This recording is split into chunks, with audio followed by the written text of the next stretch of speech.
Dun, dun, dun, dun, dun, dun, dun, dun, dun, dun, dun, dun, dun.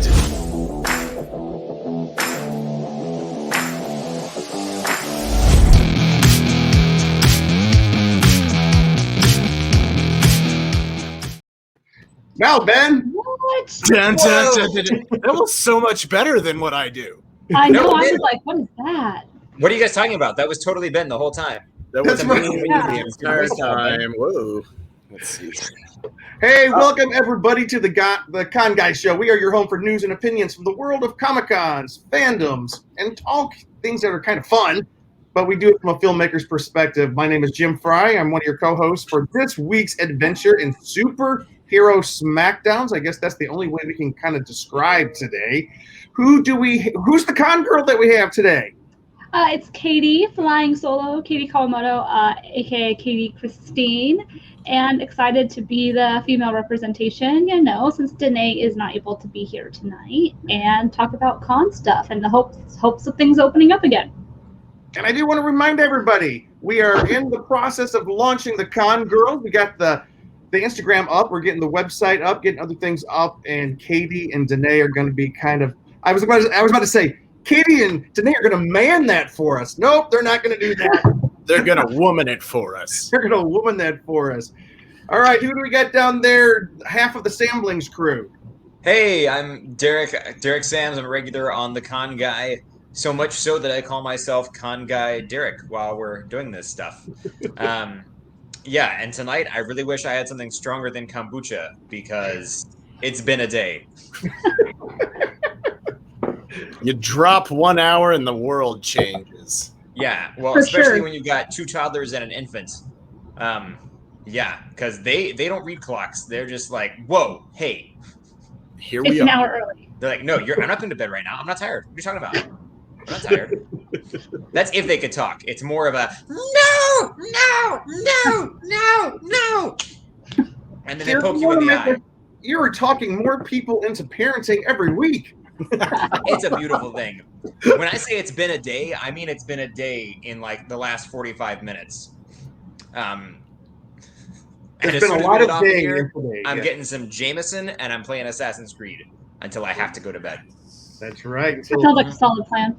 Go to Yeah. bed without your Jameson. No. and who do we have, Mr. Cleaver? Hey, everyone. It's old buddy Ben.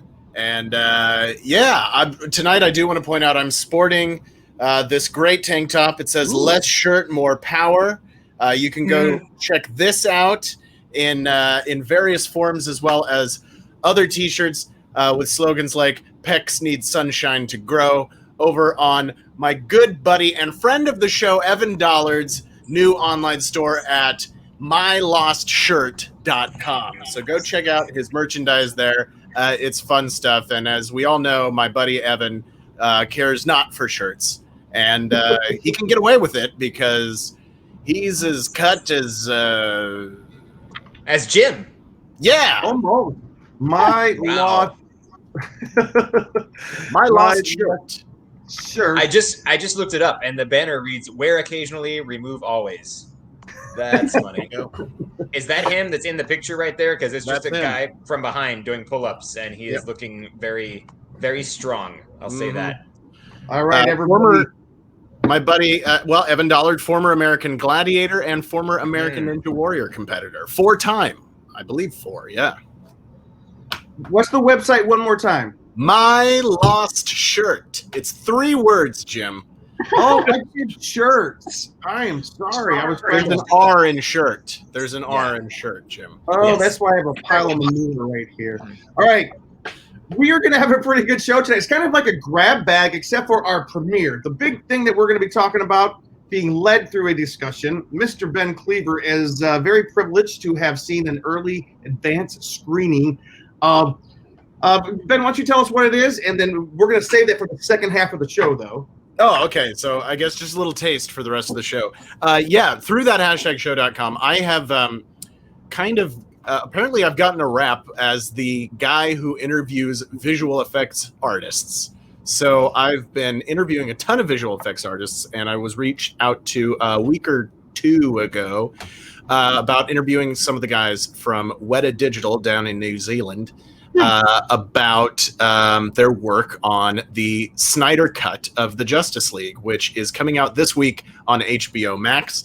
It is I believe it's is it a 6-part or a 7-part, 4-hour-long cut of the Justice League movie. That is, without saying anything else, to get an idea of what I'd be talking to these guys about, they sent me a digital screener that I was able to log in and watch from Warner Media Group. And yeah, I've got thoughts. I think we've got some interesting discussion ahead of us, and it'll be fun. It'll be fun. It'll be a fun. I know I have some questions, that's for sure. But I am on embargo. I'm on like spoiler embargo until the 18th. So, yeah.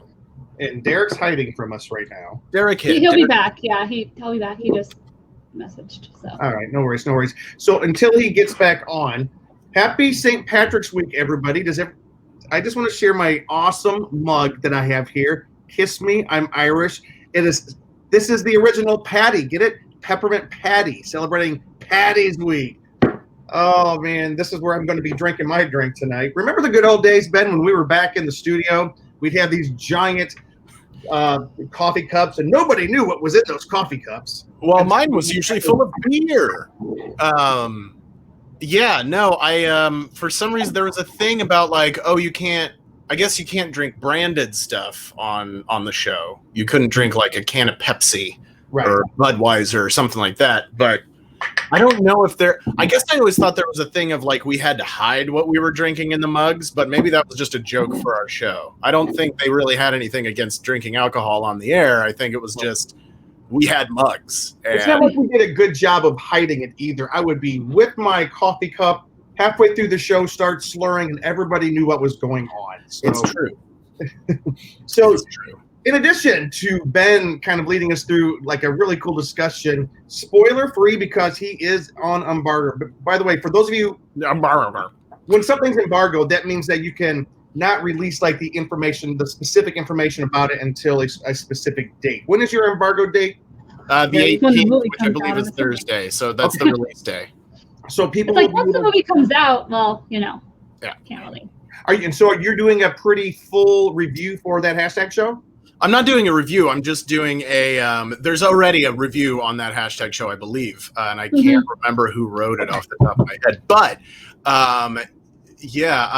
oh, snap! Hold on. Time out, everybody. Look at the last comment that Brad Young left on our YouTube page.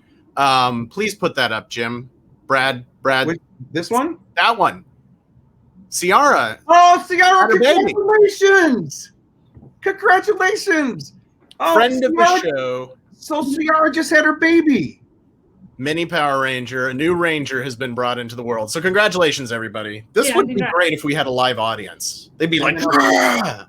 Look at Ben welcoming the sleeveless season already. But I do have to say, Ben, since you were talking about it, here's your buddy's website right here. Or let's get rid of this comment. So many things. I don't know how to get rid of the comments anymore. Here we go. Done. So Hex needs sunshine to grow, and I guess this is your buddy. What's his name again? That's Evan Dollard. He's been on the show, Jim. I remember Evan. And if I don't, I'm going to say that I do. No, I remember Evan. He was a really cool guy. He came to the studio when we were still up in North Hollywood, Burbank. Yep. All right, we do have a couple of surprise guests. Our surprise. Hey, surprise! I don't even know what's happening tonight, so I don't even know. Nod your heads if you're ready to join us. All right, and from the cold climate of Ohio, Cheeseman. Hello. And Jacob system. Wait, let's do that. Good timing, Derek. Oh no, now you're cutting out Jacob. I made it back. Almost made it look like I was getting introduced as a guest. We have surprise, serious, regular guests. Surprise, really. Yeah, so sorry. I had to go parent. Yeah. Okay. And I might have to go parent some more before this is done. So for those of you who are just listening, who are the two surprise guests we just had pop in? What do you want me to say, or do you want them to say? Are we introducing ourselves? Introduce yourself, surprise guest. Well, I'm Cheeseman in a different state. a state of unconsciousness. No. Yeah, Pretty much. It's Jake from the Jacoba system. How's it It's going? good to see you guys. I'm glad to see that you're wearing your green. Like I've got my St. Patty's Day cup. You guys got your shamrocks on. So what's happening there in Ohio, guys? I'm laughing at the chat right now. I don't know. We're watching They Live. That's what we've been doing. Oh, really? Yeah. Did you go to Ohio to chew bubble gum and kick ass? We have no bubble Yeah. gum here. We're all out of bubble gum, but we're not out of Yingling Light. Oh, nice. There you go. Ooh, you're back east. You gotta have some Yingling. Yingling Light. Sorry. Hey, it's what he's got. That's all I had. We had light popcorn as well. You know, we're not the spring chickens we used to be. Keeping Trying to be healthy. Come on. You guys are keeping it tight. I'm trying to lose the COVID-19. That's what I'm doing. If anybody saw my Instagram post today, I was in the backyard tossing some steel earlier this early evening, I guess you could say. Yeah. So. He's vaccinated too. Yes! Double. Nice. Double vax. You got double pumped? Good. Yeah. Okay. I work for a children's hospital, so they gave it as an option for the employees, and I was like, Oh, so you got it? "What's that?" You're vaccinated? Yeah. Nope. Nice. Hey, let's say hello to a few people real quick. Reese the Beast Reese from the Twitch. Beast. I made it. I can't believe I actually made it. Ben, great to see you. And Jim Fry, you looking sick ASF like always. And also, Loveland Derek, Alpha, Oh, thanks. as per usual. And then Ben. Always- Yeah. That's good. Good. All right, and we're getting there. We are going to talk about the Snyder Cut versus the JOSStice League very shortly here. We just want to say hello to our Ohio friends because I don't think we have them for long. Do you guys have any cool stuff to show us? If not, we're going to keep going. You could just start grabbing stuff. I mean, there's Oh, this sure. just sitting there. They probably already sold this thing. Of course. Anything? But Putting out Look at stuff. this room they're in. grab something. Tell you what, while you're looking, Yeah. this is riveting radio for those who are just listening. Jim will like this one. Well, Soon. How do you have? You need a con to go I'm with just this. grabbing random stuff off my shelf. yes. He is holding up Godzilla.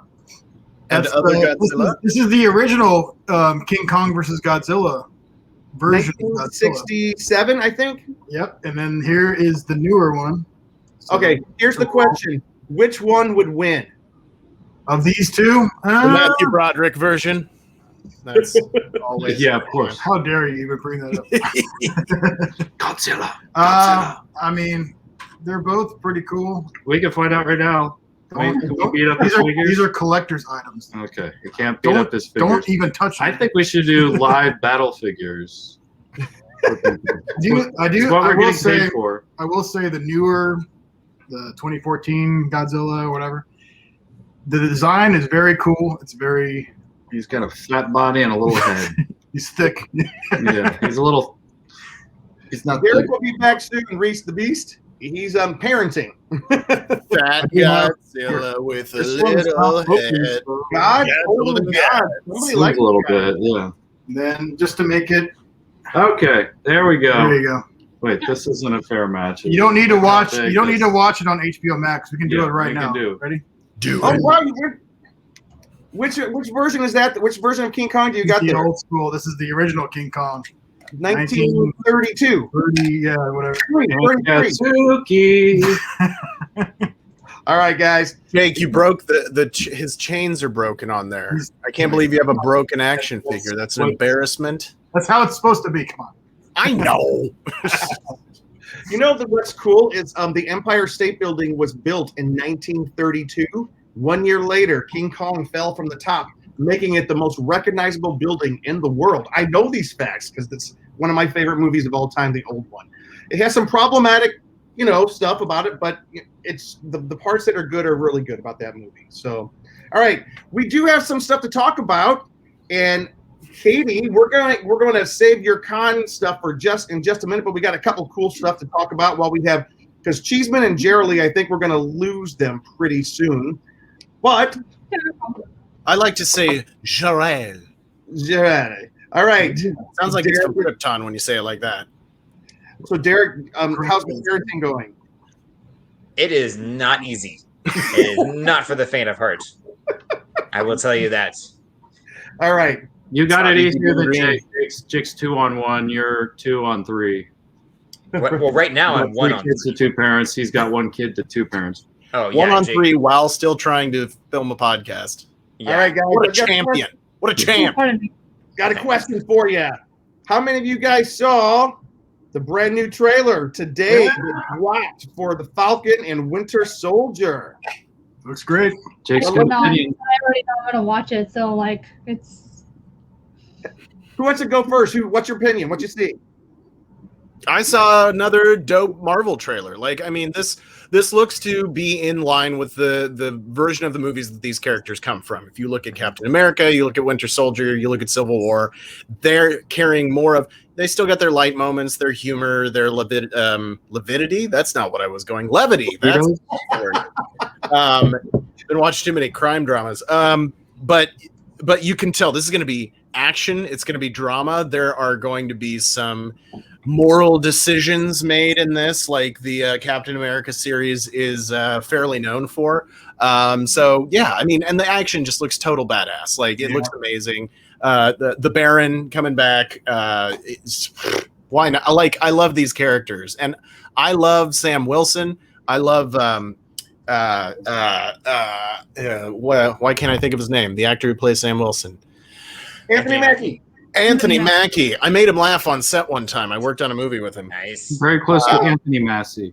Anthony Massey. No, Anthony Mackie. I love him. I love Sebastian Stan. They're yeah, I'm totally stoked. Totally stoked about it. Katie, did you say that you saw it as well? No, I haven't seen it because I was trying to prep some other stuff. But I remember how like when Endgame and all those things were coming out, and some of the movies, I was like, I don't really need to see a trailer because I know I'm going to see it anyway. Yeah. I mean, I've seen every interview of Sebastian and Anthony. I'm pretty sure that's what the show's going to be. So like, I'm good. Yeah. Derek, did you see it? No, I was trying to get Children. You're the best to nerd go to ever. bed. All right. Jake's opinions. Cheeseman and Jeremy, since I don't know how long we have you guys for, did you guys see the trailer? Yeah, we just watched it, and Jake's a big comic guy, so he's got some cool things to say. Well, we were just All right, talking about this a minute ago, and I was saying how I love now that we're getting these series and they're really giving them attention to the detail of comic stuff. Like we were just watching the trailer, and the Falcon, I noticed his wings looked very comic-like, how they look in the comic as opposed to how they looked in the movies. And I was like, wow, they're really like capturing that. And also the fact that Because it had more like the feather It had the outside feather looks, look you to know. it. Not like actual feathers, but kind of the design-wise. it looked feather. more Like how- a bird. Like like a a bird. bird. I'm gonna fly. And also how Baron Zemo, you're actually going to get him with the mask now, how he looks in the comics, which I always thought was kind of a crappy thing that things would happen in the movies where they're like, we got to make it a Marvel movie, we got to make a comic movie, but we can't make it too much of a comic book movie. We can't have the guy wear a mask. You know, that's why you never saw him with a mask in Civil War. Yeah. Because And there now- was a lot of masks and heroes in that movie. so- Right, yeah. So, And they didn't really have him like fighting or doing anything, but he was showing me some stuff on YouTube where it's like because I had no idea they were going to bring him back, and I didn't even think about that for some reason. But that he was kind of bringing the awareness of that up, and we were watching some stuff where it talking Well, about you the can also compare- special forces and all that. yeah. Well, I was going to say about the visuals. Like, it's also, we didn't really, I wasn't around for the last episode you guys did with talking about WandaVision, how you finally get to see her in the Scarlet Witch outfit that you never got to see in any of the movies. And it's like, we're I know. finally getting it now that we're having these examples of, you know, the TV shows, and you can really delve into the comic books, and all the real nerds can be like, yes, we're finally getting the versions that we want to see, you know? Yeah. And Jake, are you familiar? And I know, wait, we got one more person. Derek's back. He's coming and going. Yeah. This time it was just me being old. Okay. And Ben, I know somewhat familiar, but like, are you guys familiar with, like, the thing that's a big deal about this is who is going to eventually carry the shield of Captain America? Because they're not they're kind of being a little bit cagey, a little bit, you know. I hear myself being repeated. Yeah, I was going to say. From our computer? I don't have my normal mic, you know. Testing 1, 2. It's done. It's done. Turn it down a little bit. We'll use our old ears to listen. Because I wrote an article for a publication about this. It's kind of cool that they're kind of going into what Jake was talking about, being a little bit more comic booky. For example, Steve Rogers, definitely he was the first guy to have the shield, but also it was held by Bucky Barnes for a while. It was held by Sam Wilson for a while, and they're kind of like hinting that either one of them might. I think they're going to surprise us. I know that as far as some of the villainous stuff, we're going to get some surprises.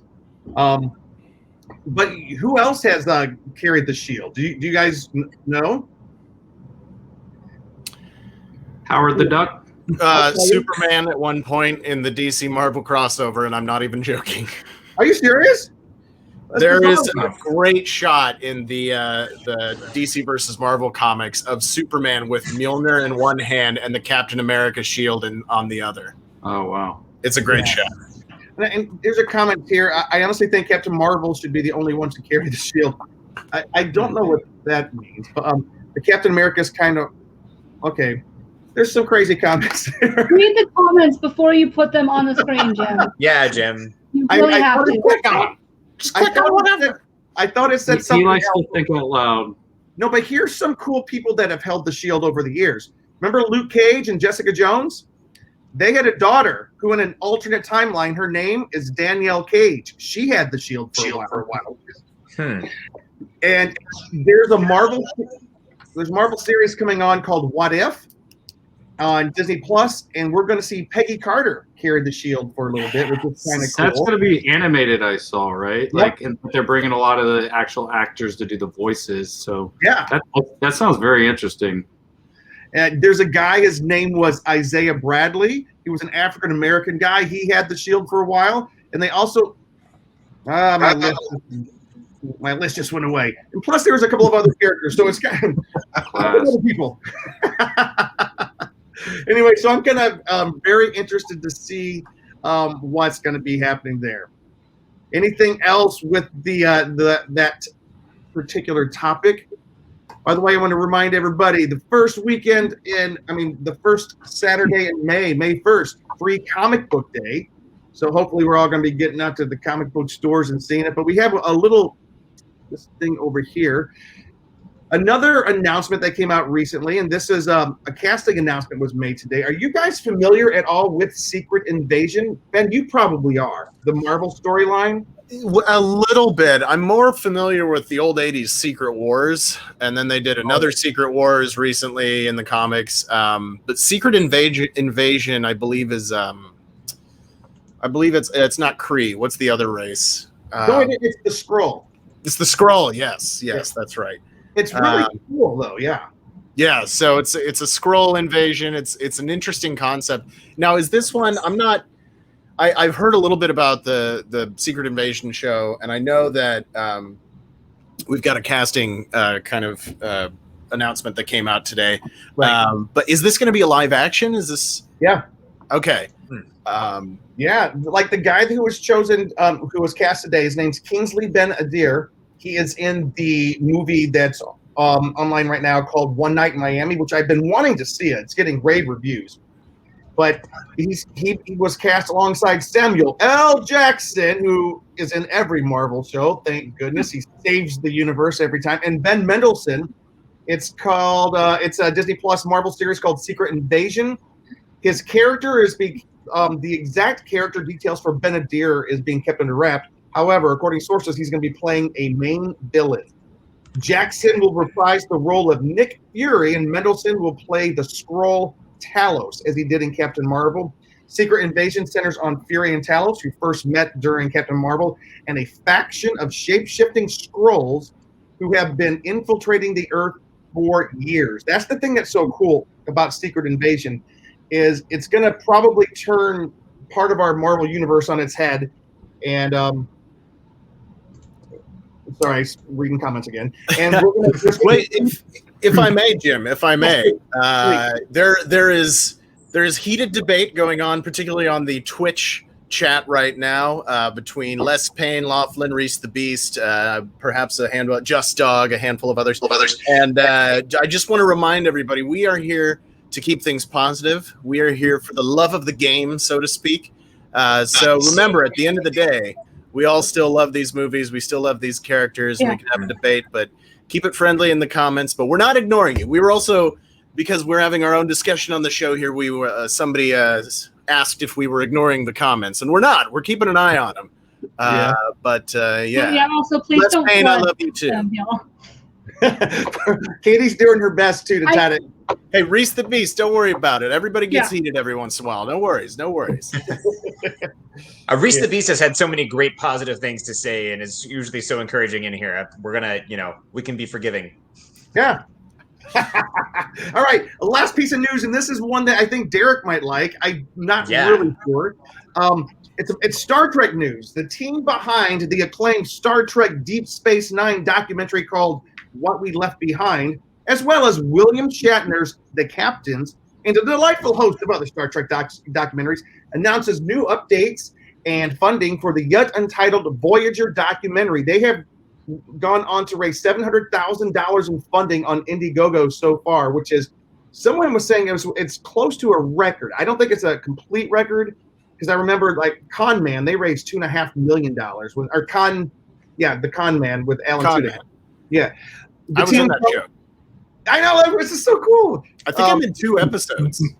Yeah. Nice. I'm background. It's not that big of a deal. I'm background.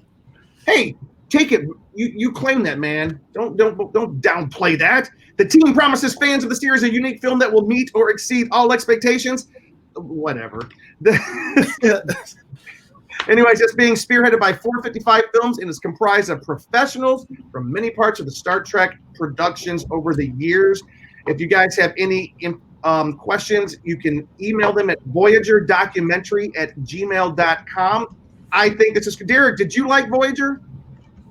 You know what? I was like back and forth back in the day, and like as an adult, when I rewatched it all, I did really like the direction it went in. Because when it first aired, like I was pretty young, and I saw some episodes, and I was like, "Oh, that's cool." But then I was like, "Wait, what are they doing here?" And it did take a couple of seasons to really hit its stride, but all in all, it was a really good one. And some people call it the most Trek of the Star Trek series because it's called Voyager, and it literally. But also, it has a whole lot more exploration to it than you had with something like Deep Space Nine, where it's a very different type of series. They're stationed somewhere at a station, whereas Voyager, it's like they're in a completely different sector of the galaxy, and they're seeing all these alien races and things that none of the other series encounter. And then once they brought in the Borg, there was some really amazing drama there. But yes, I'm definitely interested in checking this documentary out. Voyager saw Lost in Space and said, "Hold my beer." Is that coming back? Lost in Space? Are they doing the second season for that, or did that just kind of get canceled? They've done 3 seasons. They did? Yeah, I was gonna say there's been more than one season. I didn't realize there was a third though. I think there's 3. I'm pretty sure there's 3. Really? There's at least 2. I know that. Nothing. I mean, it'd be very easy to find out. We've all got internet browsers open right in front of us.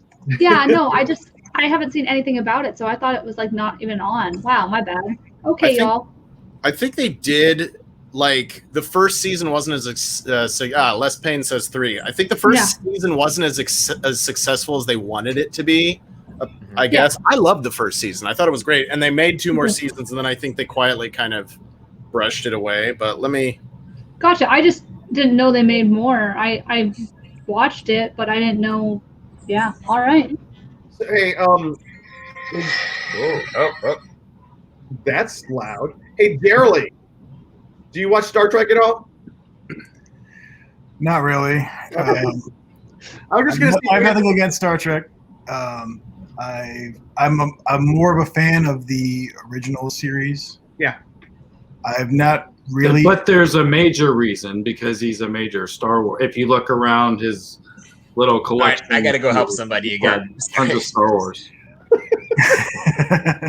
You've lost, Derek. It happened. No, I have nothing against Star Trek.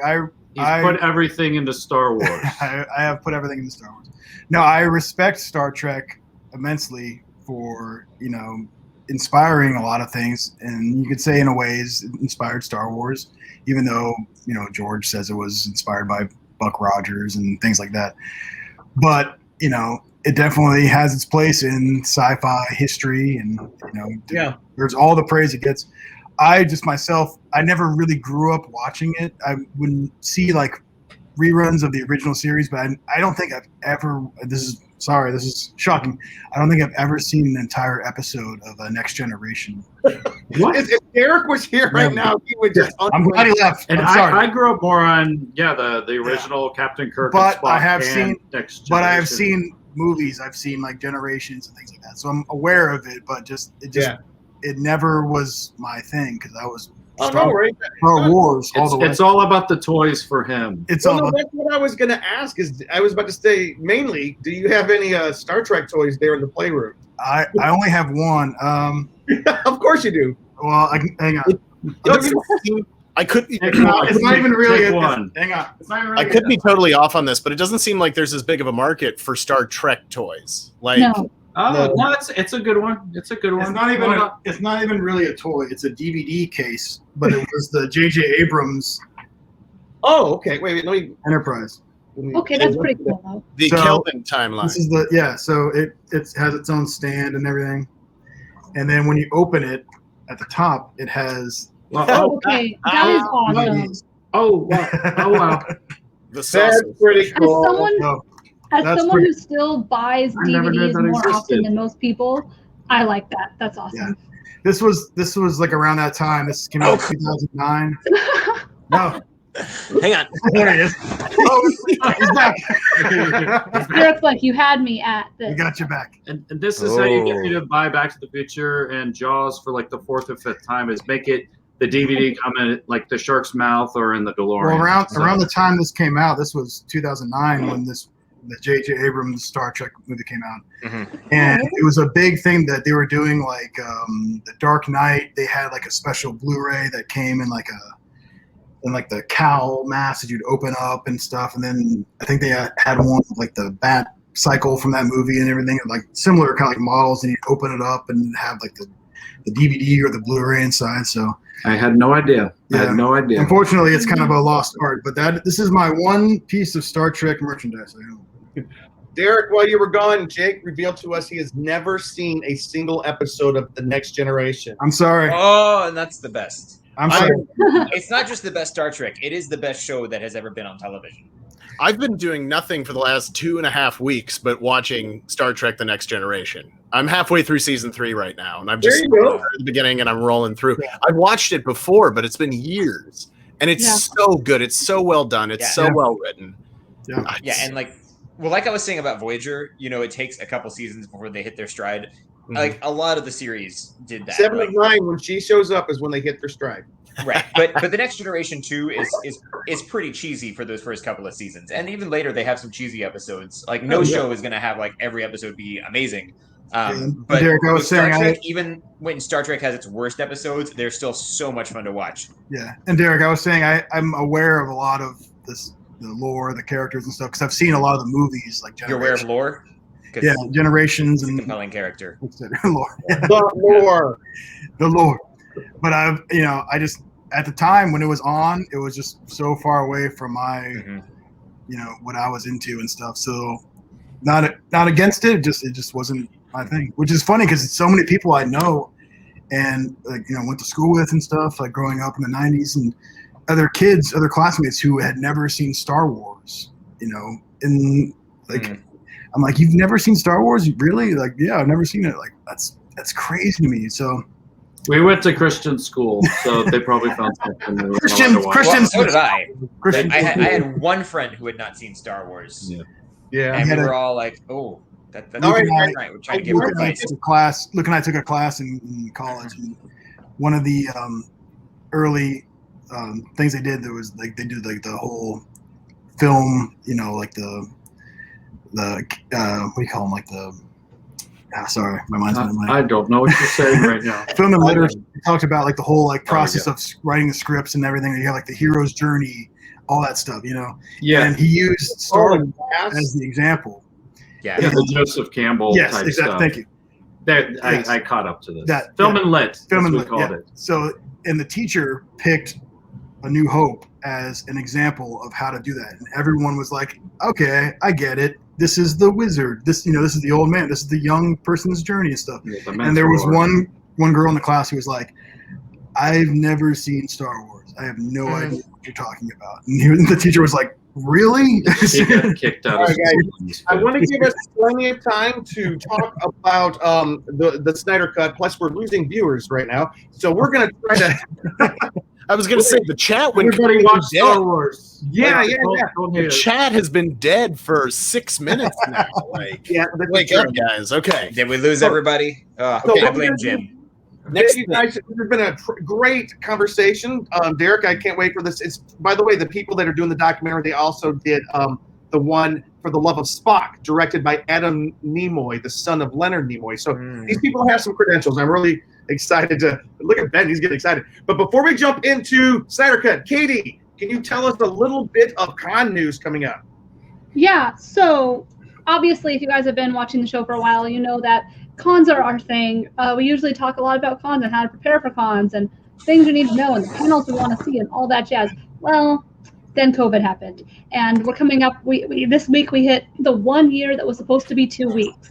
So last year, this time we were gearing up for Wondercon 2019 or 2020. Wow, I don't even know what year it is anymore, y'all. Anyway, 2020. And then it got canceled. And so now this year's WonderCon is unfortunately also not able to happen in person. But as you heard us talk about it, it is going to still be happening virtually online on the 26th and 27th. And the official programming guide officially launched on their website. So if you guys want to check it out, there's going to be a whole bunch of panels on there from a whole wide variety of topics. Last year, I believe they tried to do 3 days, but this year they cut it down to 2.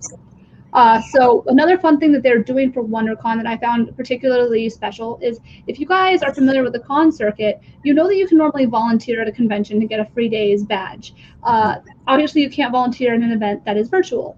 They are doing a volunteer challenge, or what they're calling the Super Volunteer Challenge, and it's open up until the day that WonderCon is done on March 27th.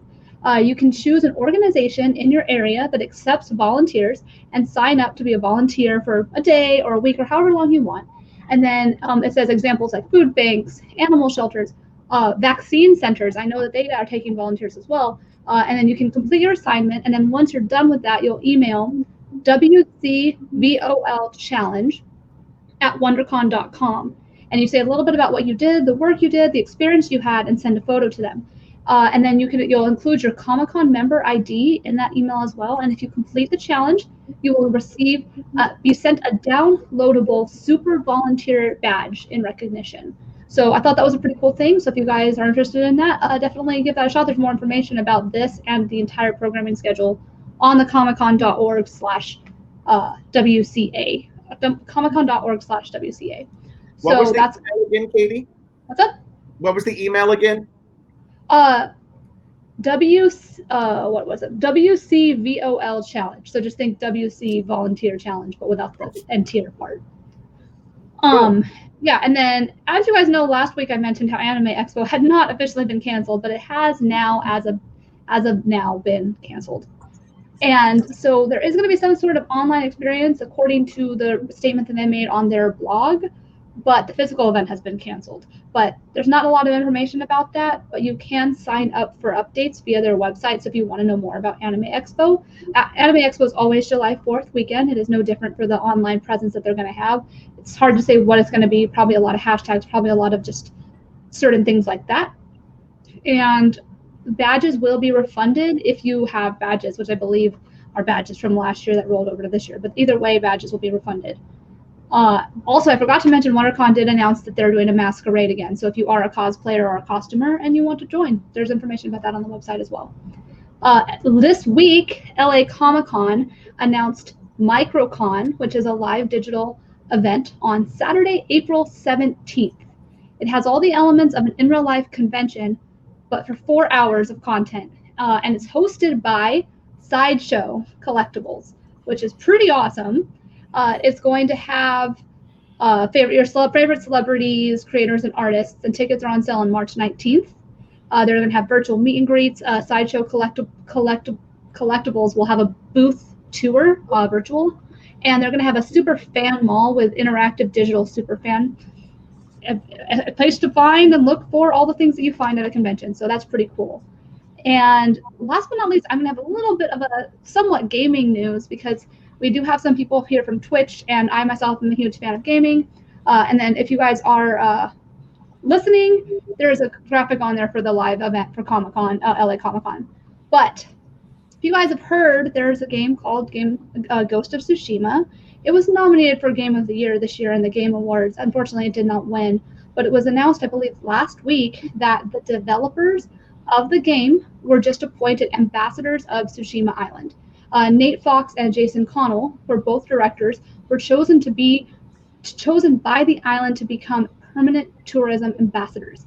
The city also announced its intentions to work alongside Sony Entertainment to create a new tourism campaign based on the video game, and it will encourage fans to visit and learn more about the island's history and landmarks. So I thought that was pretty cool. It also helps, you know, there's a lot of negative things that can be said about video games in general, not just Ghost of Tsushima, about them promoting violence and everything. And this is just proof that there's so much good that can come out of video games, and this is one of those things. And obviously anything about Japanese history is important to me, and in lieu of, without getting too political, in lieu of everything that's been going on for Asian American elders, it's nice to see somebody being able to educate other people and help them.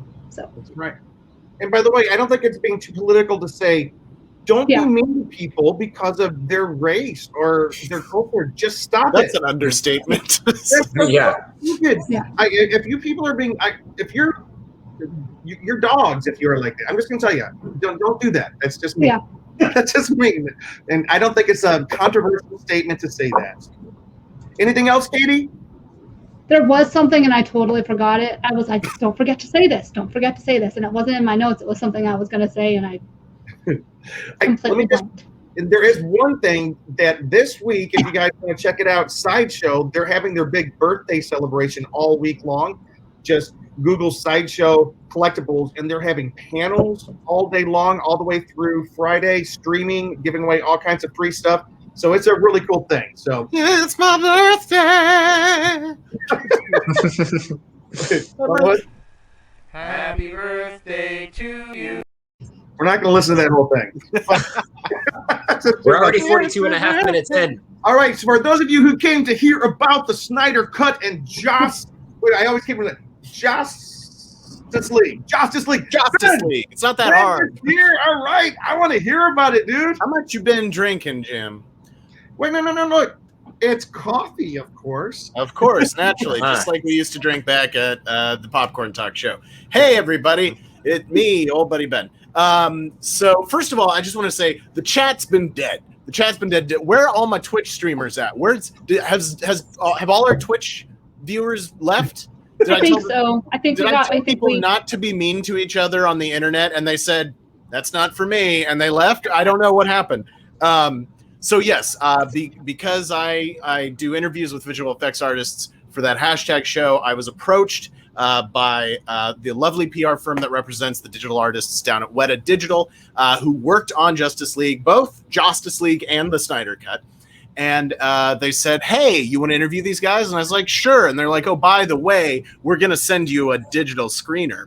So I got to watch the Snyder Cut of Justice League last week. Now, I am embargoed from basically I am verboten from revealing any spoilery things, so I can only talk about stuff that happened in the wait, you told Sharon Osbourne to be nice and she signed off, Ben. Sharon Osbourne was in the comments. I didn't know that. Oh, Jonathan Wilkinson's still here. He's Jonathan, our loyal. Thanks, Jonathan. My loyal boy. So Snyder Cut versus Justice League. First of all, personal opinion after I watched it. Listen, guys, I watched the JOSStice League, the Joss Whedon version, the original initial version of Justice League. We got the version we thought that was it. that was the only Justice League we were going to get. And I couldn't watch it without drinking. And same thing with the first Suicide Squad movie. But what I'm hoping is a trend with the second version of the movie with the same characters. Listen, the Zack Snyder cut, these are things that are not unknown. These are not spoilers. It's a 4-hour long movie. It's in something like 7 parts with an epilogue or something like that. Like the pretzels, yes. This movie is making me thirsty. I can always count on Jonathan Wilkinson for a good Seinfeld quote. It's 4 hours. Does it need to be 4 hours? Probably not. I think Zack Snyder was like, you want a Snyder cut? I'm not making any cuts. I'm using everything that we shot, every last second of film that we shot. And so there are some parts that, listen, overall, I loved it. I really, really enjoyed it. And I don't know if it's because it was so good or because the first version was so bad, but I really liked this version of Justice League. And there was some parts of it where it's like, oh man, like, did they really need all of this in here? Like, and they probably didn't, but Snyder is able to take his time and flesh out every little detail that he wanted to flesh out in the story. And so that helps everything kind of make more sense. They've also gone in and they've changed a lot of the digital effects. It's not a spoiler because it's in the trailer that Darkseid shows up now. Yeah. And and he wasn't in the original version. And in fact, well, I don't know if I'm supposed to say that, but we saw a glimpse. No, we saw a hint in the dream or the nightmare scene. Yeah. Well, that was in Batman vs Superman, wasn't it? That nightmare scene, or was that? Yeah. Because they were trying to set up for having him be in the Justice League movie, and then he wasn't. But they went over all the digital effects and all the digital shots. And let me tell you what, 1 full hour of this 4-hour film is purely visual effects. They went through, and this was a short time frame from when they announced, we're going to do the Snyder Cut. They had to shoot a bunch more stuff and redo basically all of the visual effects. They've added in completely visual effects scenes, or almost completely visual effects scenes, lengthy scenes. And the story is much more fleshed out. I gave a crap about the characters in this one. I actually cared about the characters. And I love the casting. I've loved the casting since the beginning. I love Henry Cavill. I love Ben Affleck. I love Gal Gadot. I love even what's his name as the Flash. Ezra Miller. Yeah, Ezra Miller. Oh, yeah. I know he's a little problematic off the set, I guess, but he's so charming as Barry Allen. And he was charming in the first one too. But he's so charming as Barry Allen, and of course Khal Drogo as Aquaman is fantastic. Yeah. There's a thing where he's always just taking his shirt off throughout the whole film, and I guess that's fine with most people. I was fine with it. It's Jason Momoa. You know, he can do that. Yeah. I mean, Henry Cavill had his shirt off a lot in the Justice League version too. You know, again, not. And I don't think anybody was complaining. And not going to complain. Wait. How did the con girls feel? Trust me, I know I can speak for Danae and I that we were A-okay with both of those things. Although I'm not like a massive Jason Momoa fan, but you know. Cavill? Have you guys seen the thing that marks whether my dishes are clean or dirty? It's Henry Cavill. I have a CGI question. Did they put Superman's mustache back on? Would that make it Absolutely. better? In fact, it's a handlebar this time. Okay. A lot of mustache wax, digital mustache wax. He looks just when you thought Henry Cavill couldn't get any hotter. They gave him a mustache. He looks like a give him the handlebar mustache. Yeah, but it really did. There was a lot of the stuff that was really goofy and silly from the Joss Whedon version of Justice League that they just took out, which was fine. I was fine with. And there's a lot of scenes that are similar or the same from Justice League just because or from the Joss Whedon version just because they are part of the story that was already established by the time Joss Whedon came in. But The other thing that I think people might not be expecting, and if you've watched the trailers online, you might have been like, what's wrong with this? The movie was originally intended to be presented on like a 3,000 foot high IMAX screen, right? Mm-hmm. So the movie is in 1.33 to 1 ratio, which is like you're watching an old TV show from the 90s framing, okay? And I'm sure there's probably going to be a lot of people that are going to be weirded out by that. But like I said, I've been watching so much Star Trek: The Next Generation. I was just used to the black bars on the side of the screen. But basically, this square that I'm in right now is the aspect ratio of the Snyder Cut, which is fine. It's an Instagram square. Basically, yeah, pretty much. The other thing that I will say, because and this is also something I can say, I got particularly excited when they released the promotional shot of Jared Leto's Joker appearing in the Justice League movie. And because I hated the Joker in Suicide Squad. I absolutely despise him. And I've told the story on the show before of my kind of evolution on my opinion and thoughts on Jared Leto. But I'll just say that his appearance, and I won't say when, where, or how, but his appearance in the Snyder Cut didn't disappoint. There are some scenes that are great scenes in the movie, separate thought. Some scenes that are great scenes that might not really be that necessary or kind of feel out of place, but they're cool. Like, they're cool scenes, but do they need to be in there?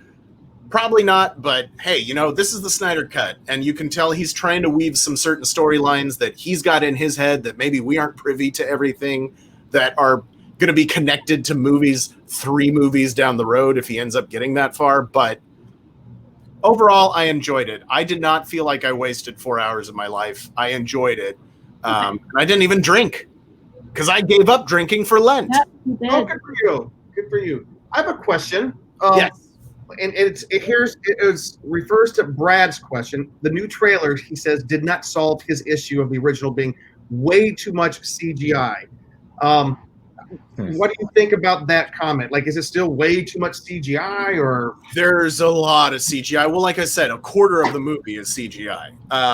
And that's what I talked to the digital effects guys or the visual effects guys about, is like, there's an hour of this film. There's an hour of CGI across the film. It's not just like 1 hour block is only CGI.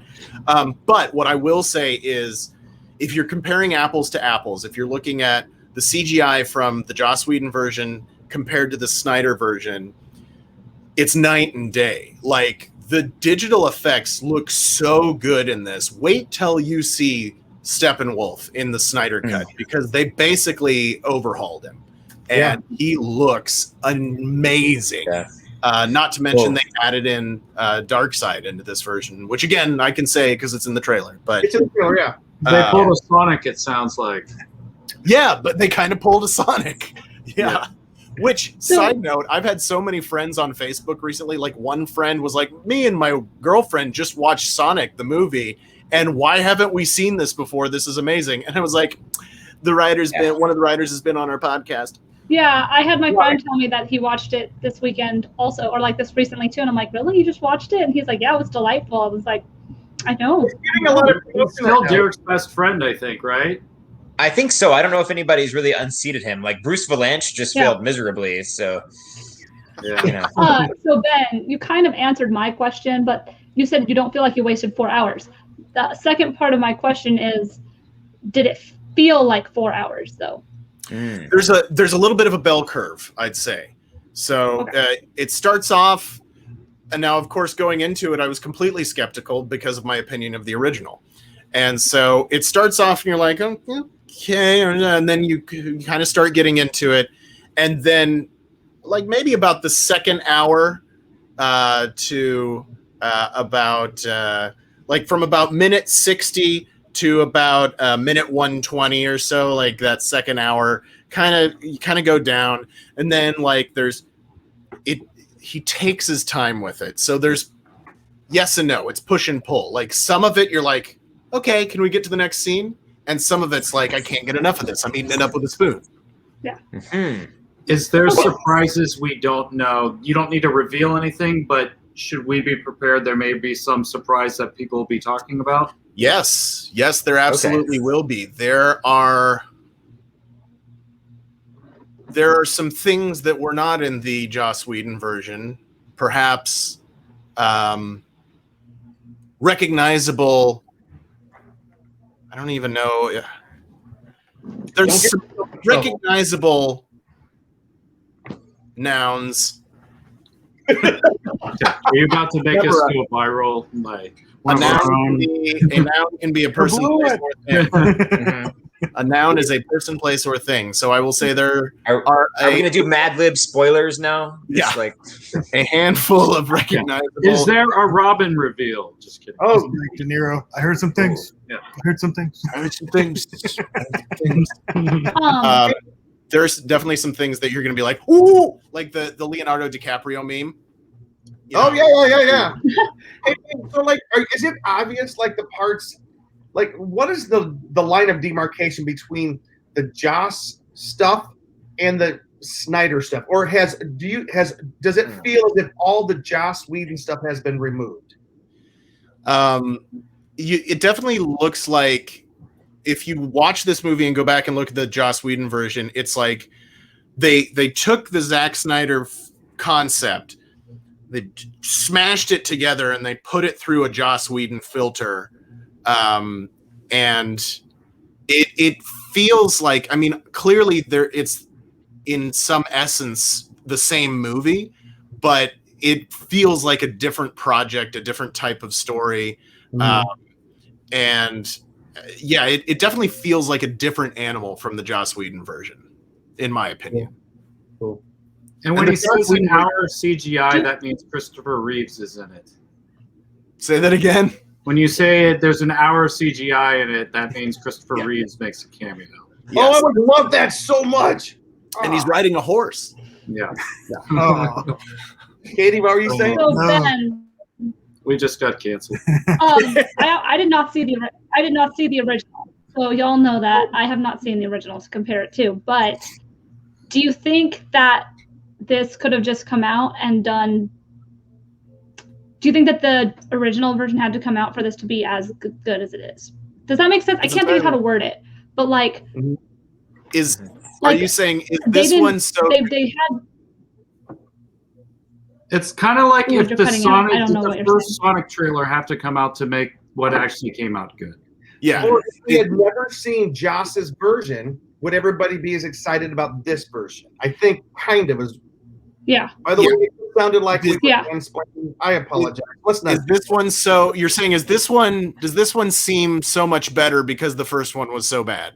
Like, did I like this one so much because I disliked the original one so much? I think that there's definitely a hand in it. I think, in some sense, Zack Snyder's playing with a little bit of house money, because the Joss Whedon version set the bar so low. I think, in my opinion, but if the Joss Whedon version would have never existed and they would have released a 4-hour movie of Justice League of Zack Snyder, people would have crucified. Yeah. Like, they just on merit alone of it being a 4-hour movie. True. And I don't think this needed to be 4 hours. Yeah. He packed everything into it, and there's a lot of really good, like I said, a lot of good development and just like good supportive stuff that he puts in there that makes me care about the characters, because the Joss Whedon version felt so compressed and so rushed, and I was just like, what is even going on? And Zack Snyder's kind of known for like having long visions of movies. Like they have like the director's cuts of like Watchmen and other films that he's done that are like 300, things that are like really extended cuts that the studio, I guess, was like, you gotta do some cuts, you gotta trim it down a little bit, It's never a good idea to give everybody the complete vision, in my opinion. Sometimes, I mean, very rarely can you give a writer, director, somebody like full access to the vision and them not do something that's a little over the top. I think everybody needs someone to, at least one person to say no to them. Yeah. It's definitely, it's somewhat, I think it is somewhat self-indulgent. It seems like they were just like, do whatever you want. And he was like, okay, 4 hours. But at the same time, with the last few years that I think Zack Snyder had the experience that he had that caused him to leave the original production. Mhm. You know, I think he's entitled to a little bit of indulgence in telling the story and the way that he wants to, and with the length that he wants to make it. So, you know, I'm not going to be a Snyder hater. Sometimes I'm just like, what are you doing, dude? But other times I'm like, this is like 300. I love 300. And there's a little bit. I talked to the digital effects guys, and they did say, you know, with some of the visual effects and stuff like that, he'll go back and borrow some stuff. Like they said, at one point he sent them a screenshot from Sucker Punch and said, "This is kind of the way that I want this scene to look," you know. And it definitely visually is very Zack Snyder. It's very dark. You know, there's even when it's sunny outside on the plains of Kansas, it's like dark and gray, you know. But that's his style. That's the way he does it. And there was some stuff in here. I love 300, and there is some of the scenes that are in like the Mascara that are, I thought, a little bit reminiscent of 300 visually, and I thought they were really cool. And gosh, Amazons are badass. Yeah. The Amazons are so badass in this movie. It was the best part of Wonder Woman 1984.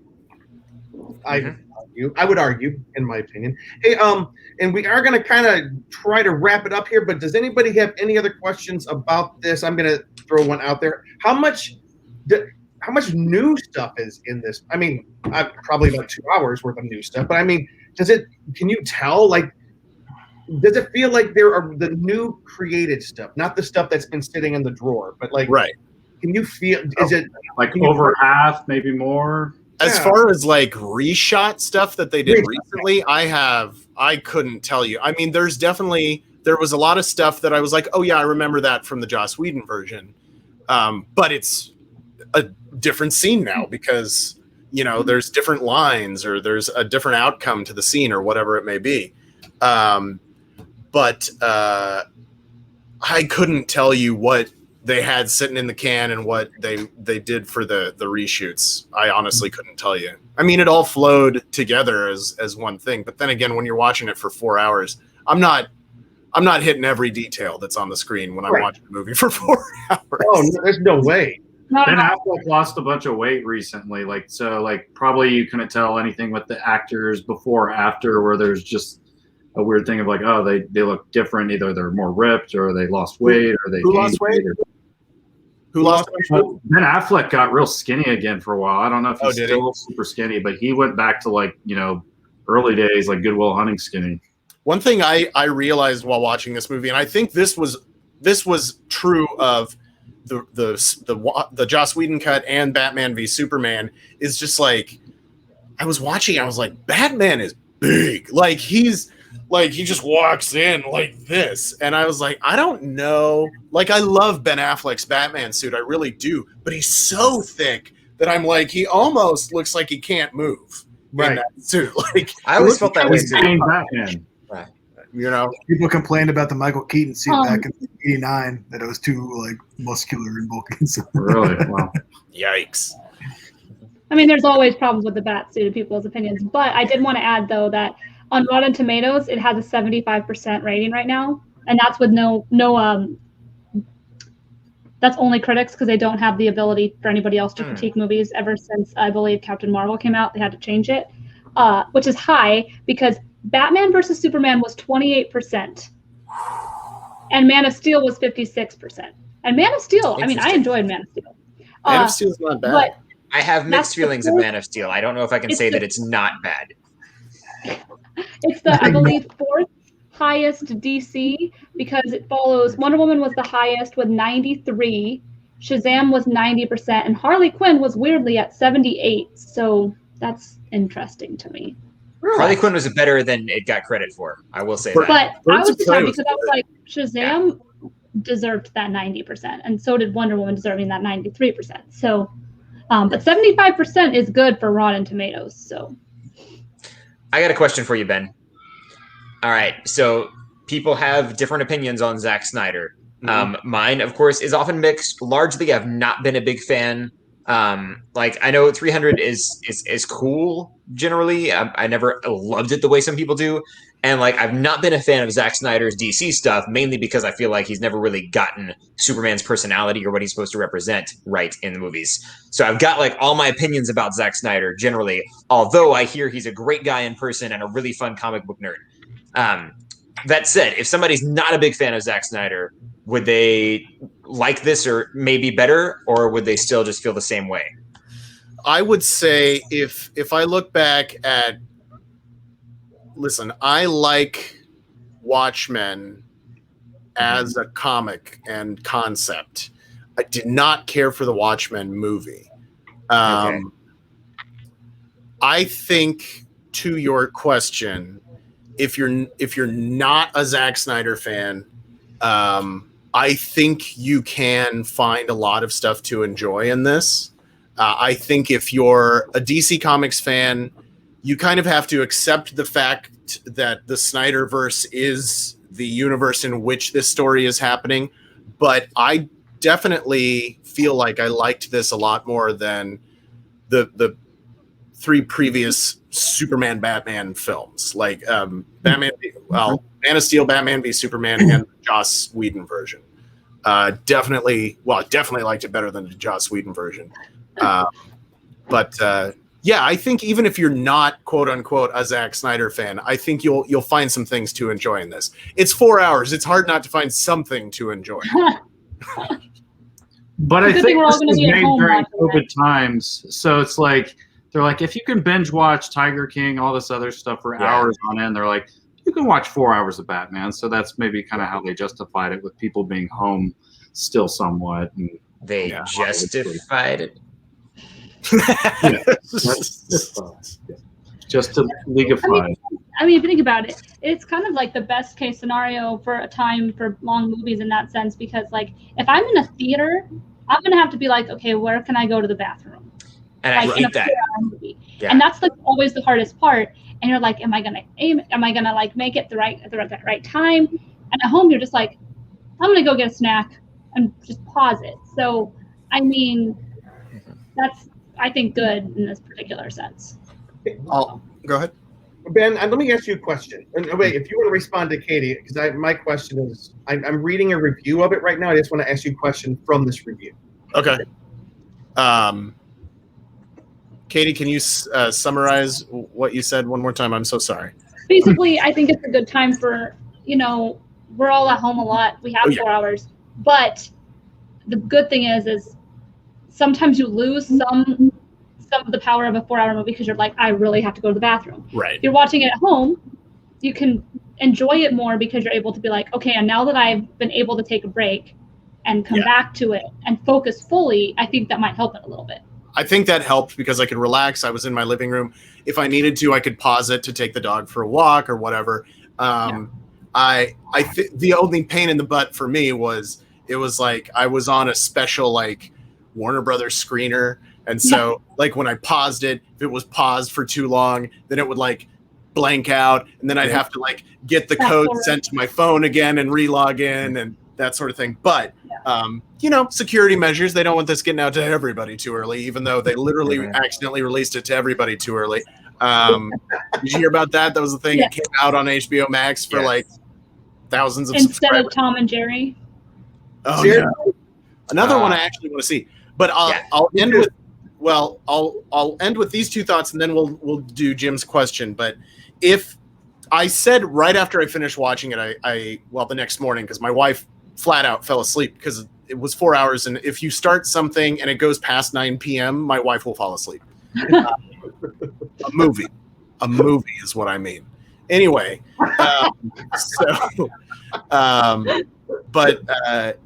the next morning I was talking to my wife and I was like, it turns out that Zack Snyder can make a halfway decent superhero movie. He just needs 4 hours to do it. And the other thing that I thought after I finished the movie is there was so much good stuff that I liked that I wanted to chew on, so to speak, from a creative and thinking and nerdy fanboy comic book nerd standpoint, that I was like, I kind of hope this does well enough, and I don't know what the plan is because They can always change, of course. But if they said, oh, we're going to let Zack Snyder do a sequel to this Justice League movie or a movie that's a follow-up to it, I would be much more interested in watching that. Mhm. I wouldn't watch a movie that was a sequel or a follow-up to Joss Whedon's Justice League. But I would watch... Yeah, I would be... Stop saying it. Yeah, I would be interested in watching a follow-up movie to the Snyder Cut. Now, he's got to prove it. You know, he's got to make a good movie, but I'd be interested in it. And it'll depend on how many downloads they actually get and signups they get to HBO Max this week. Mhm. This is on the website cnet.com. It's a very legit Familiar.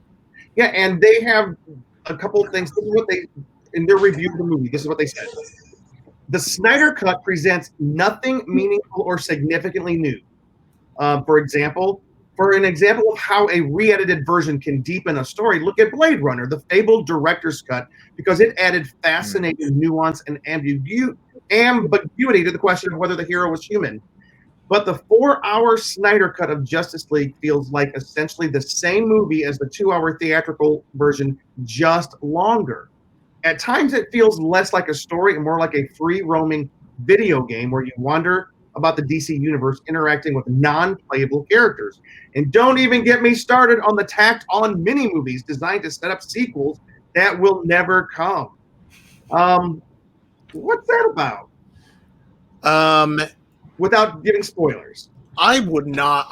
Listen, man. I would definitely disagree with the point of saying it's just the same movie, only longer. There's a lot that's significantly different about this, but I would say for me, it comes down to, listen, why do I go to the movies? Why on earth would we say, hey, you know what I want to do? I want to go sit in a big dark room with a bunch of other strangers who are eating, you know, like, and we'll all watch a movie together. Like, why, who in their right minds would do that? And so my gauge is like, is it worth it for me to see that? Did I enjoy myself? Did I enjoy the experience? I don't care if it's Oscar caliber acting or not. I don't care if the writing is perfectly, you know, structurally sound, blah, blah, blah. Like, there is a time and place for those things, and they're very important things in creative storytelling. But what it comes down to is, did I go into this theater or did I sit down and watch this thing, and did I enjoy it? Did I enjoy it? Yeah. Did I enjoy myself while I watched it? Did I want to jump off the roof after I was done with this, or did I want to jump up and down? And I think with the Snyder Cut, I enjoyed myself. Like I said, I didn't feel like it was 4 hours wasted. I got done with it and I was like, okay, yeah, like I enjoyed that. Joss Whedon Justice League, I hated it. I wanted to get blasted drunk. Yeah. And I did. Yeah. I didn't feel that need with this one. So I enjoyed it. I enjoyed myself. I think you have done a remarkable job of not spoiling any of the spoilers, but I have a pretty good idea if I want to see the movie. I want to see this series. The movie, or it's either 4 parts, 6 parts, whatever they're doing to it, I want to see it now. I was not a fan of the Justice League, and I am personally a fan of much of Joss's work, so it surprised me that I was not a fan of that. But, you know, maybe he was, who knows. But we are going to end this with our final call, last call. We're going to go around. Let's let everybody know where people can find you, and if you have anything else to say. Tell you what, I'm going to start this time, and we'll end down with Ben, and Ben will take us out. So my name is Jim Fry. You can find me at The Con Guy. You can find me on Twitter at Jim Fry LA, or you can find me on Instagram at James D. Fry. And I want to respond to a little comment down here from Brad.